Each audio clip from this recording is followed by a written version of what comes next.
E vamos para mais um dia no canal. Capítulo 2, hoje com o microfone. Vou fazer uma oração para que Deus possa nos ajudar.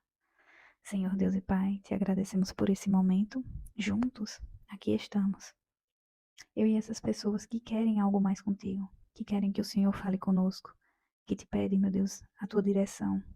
A cada um de nós, por isso dirige, exorta, cuida de nós e nos dá direção por onde andar, o que falar, o que fazer, o que pensar. Que a cada dia o Senhor venha nos direcionar para aquilo que o Senhor tem para nós. Te agradecemos por esse momento e por todo o discernimento dado a nós. Amém. Capítulo 2.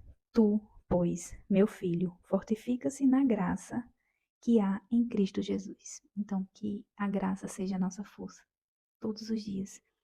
E o que de mim, entre muitas testemunhas, ouviste, confia-o a homens fiéis, que sejam idôneos também, para também ensinarem os outros. Então, tudo que nós aprendemos, temos que passar adiante, temos que compartilhar com essas pessoas que falam aqui, né? Sofre, pois, comigo as aflições como bom soldado de Jesus Cristo, porque passaremos pelos dias maus, assim como diz na palavra de Deus, né? Ninguém que milita, ou seja, ninguém que luta, se embaraça com negócios desta vida, a fim de agradar aquele que o alistou para a guerra. Então não estamos aqui para agradar somente a Deus, né? E se alguém também milita, ou seja, se alguém também luta e não é coroado, se não militar legitimamente, o lavrador que trabalha deve ser o primeiro a gozar dos frutos. Eu vou marcar esse versículo por conta que é muito importante. Nós devemos gozar do fruto no nosso trabalho, colher esses frutos. E isso é muito importante. E se você não está colhendo, pode ver que tem alguma coisa de errado. Tem que se organizar. Considera o que digo, porque o Senhor te dará entendimento em tudo. Esse eu vou marcar também, eu vou marcando tudo na Bíblia.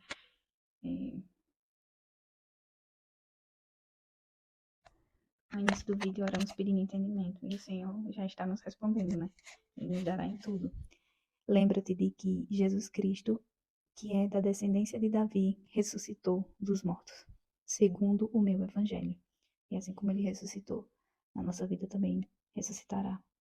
Pelo que sofro trabalhos e até prisões, como um malfeitor, mas a palavra de Deus não está presa. E Paulo aqui, ele jamais deixou de passar a palavra adiante, né? E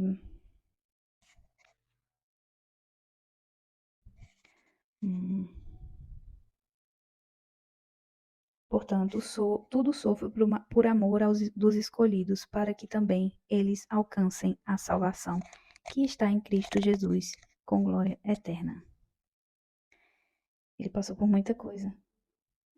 Palavra fiel é esta, que se morrermos com ele, também com ele viveremos. Então, a morte que ele fala é a morte aqui em vida que passamos, né? Que na frente nós vamos viver como ele viveu, né? Que ele ressuscitou. Se sofrermos, com ele reinaremos, e se o negarmos, também ele nos negará. Se formos infiéis, ele permanece fiel. Não pode negar-se a si mesmo. Compromissos do dia a dia, né? Vocês viram, campainha. Então, aqui ele fala que se formos infiéis, ele permanece fiel. Então, ele não muda. Nós podemos mudar nossas atitudes, mas ele não muda. Não pode negar-se a si mesmo. Aí, em seguida, ele fala conduta a seguir com aqueles que se afastam da sã doutrina e da pureza cristã. Traze estas coisas à memória, sempre, à sua mente. Então, aqui na palavra de Deus fala que devemos meditar dia e noite. Então, o que é que eu estou fazendo ultimamente? Eu leio e durante a noite, antes de dormir, eu pego as marcações e leio novamente onde eu marquei, onde eu achei importante por conta que nossa mente ela acaba esquecendo muitas coisas com o dia a dia, os compromissos. Então, seria bom fazer isso. Ordenando-lhe diante do Senhor que não tenham contendas de palavras.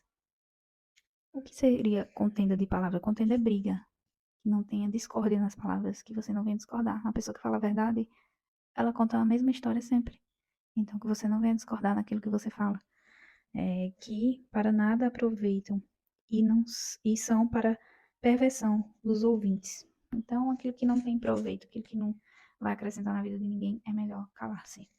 Procura apresentar-te a Deus aprovado como obreiro para quem como obreiro que não tem de que se envergonhar, que maneja bem a palavra da verdade. Então, que nossa vida venha a ser uma vida de boa conduta, de bom testemunho, sempre andarmos na verdade. Aqui fala de uma pessoa, de como tem que ser o nosso caráter, independente de religião, igreja, qualquer coisa. Eu vou marcar essa parte de trazer essas coisas da memória e como nos devemos apresentar diante de Deus. E sobre a parte da contenda de palavras. Ou seja, estou riscando minha Bíblia de novamente tudo. Mas evita os falatórios, vou continuar marcando, os falatórios profanos, porque produzirão maior impiedade. Então, você que está aí no meio dos falatórios, evita. E a palavra desses roerá como gangrena, entre os quais são Himeleu e Fileto. Então, tudo irá, tudo cairá abaixo. Quando algo está com gangrena, que eu saiba, pelo meu pouco entendimento, começa a corroer, eu já vi pessoas terem isso nas pernas, nos dedos, e começa a corroer o corpo. Então essas palavras, elas são corroídas, assim como ele fala aqui, exemplifica. Um exemplo bem forte, digamos assim. E a palavra versículo 18. Os quais se desviaram da verdade, dizendo que a ressurreição era já feita e perverteram a fé de alguns. Você vai encontrar muitos nos seus caminhos, pelo longo da sua jornada, muitas pessoas que se contradizem, que distorcem a palavra de Deus, então não caiam nessa, que mudam aquilo que está escrito. Então, todavia, o fundamento de Deus fica firme, ele não muda. Tendo este selo, o Senhor conhece os que são seus, e qualquer que profere o nome de Cristo aparta-se da iniquidade. E eu vou com certeza marcar aqui.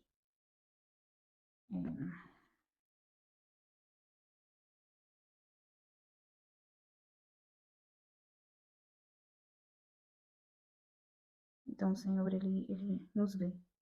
Ele conhece a gente mesmo sem nos ouvir nossa voz. Ele conhece. Sabe quando alguém conhece você de longe? Que você vê um conhecido, que você dá um sorriso, você não precisa falar nada. Às vezes você olha e sabe quem é aquela pessoa. Assim é Deus para conosco, para o que são seus. Ora, numa grande casa, não somente há vasos de ouro e de prata, mas também de pau e de barro. Então, numa casa tem de tudo. E tudo tem seu valor. Então, ele conhece cada vaso que tem. Uns para honra, outros, porém, para desonra, infelizmente. Versículo 21. De sorte que, se alguém se purificar destas coisas, será vaso para honra. Isso é o que devemos ser. Santificado e idôneo para o uso do Senhor e preparado para toda boa obra. Devemos. Como assim? Como é que eu posso ser assim? Eu devo ser separado, diferente de todas as outras pessoas, diferente do mundo. Nós meio que andamos na contramão do mundo, né?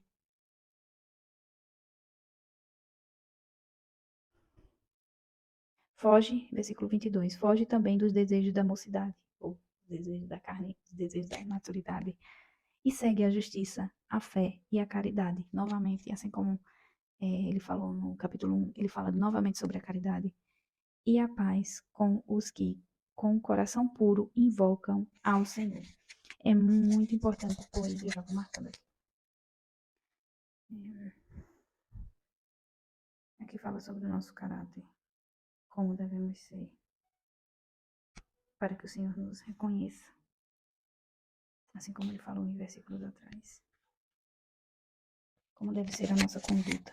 E rejeita as questões loucas, ou seja, as questões loucas desse mundo.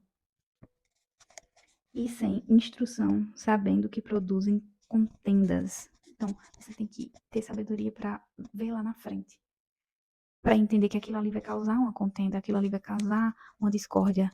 Poxa, aquilo ali não vai fazer bem lá na frente. Aquilo ali vai causar um fruto ruim. Então, se vai causar um fruto ruim, eu me desvio, eu saio desse caminho, eu saio de perto disso. Então tem que ter digamos que essa malícia, essa sabedoria. Não é nem malícia, é sabedoria.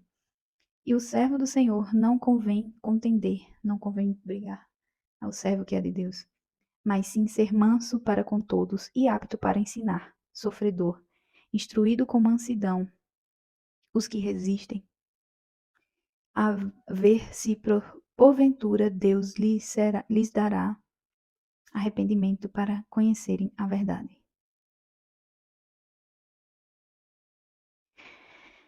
Eu vou marcar uma pausa por conta que muitas das vezes não é fácil. Aqui fala totalmente sobre nosso caráter, sobre o nosso proceder com os outros e para conosco mesmo. Eu acredito que é mais para conosco do que para com os outros. O autocontrole. Você se controlar diante de uma situação que você quer brigar, que você quer se defender e você simplesmente silenciar diante de muita coisa. Eu acho que isso é o que compõe o nosso caráter, que tem que compor, né? Compõe o meu caráter. Diante de várias situações, eu só olho, não consigo ter uma certa atitude ruim, por conta que eu penso, como fala aqui na palavra, eu penso lá na frente. Eu penso no que poderá causar uma contenda. E se for causar contenda, não vale a pena. Então, aqui são os frutos do Espírito. Ele está completamente descrito aqui, sob o controle dos sentimentos, da raiva, da ira, do ódio, do momento de que você quer estourar com tudo e todos. Aí fala no versículo 26, para finalizar, e se tornarem a despertar, desprendendo-se os laços do diabo, em que a vontade dele estão presos.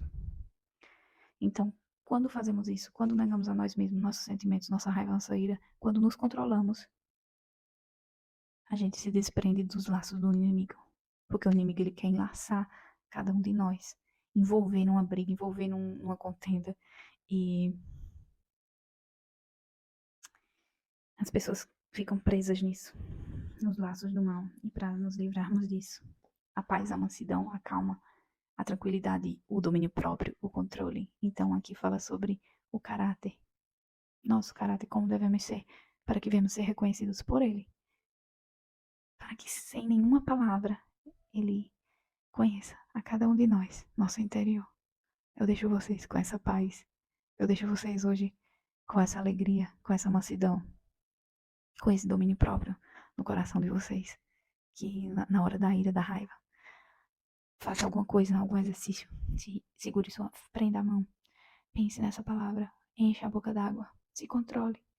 Feche os olhos. Faça qualquer coisa, mas não entre nisso. Não entre nas garras do inimigo. Acalme-se. Que tudo dará certo. Um grande abraço.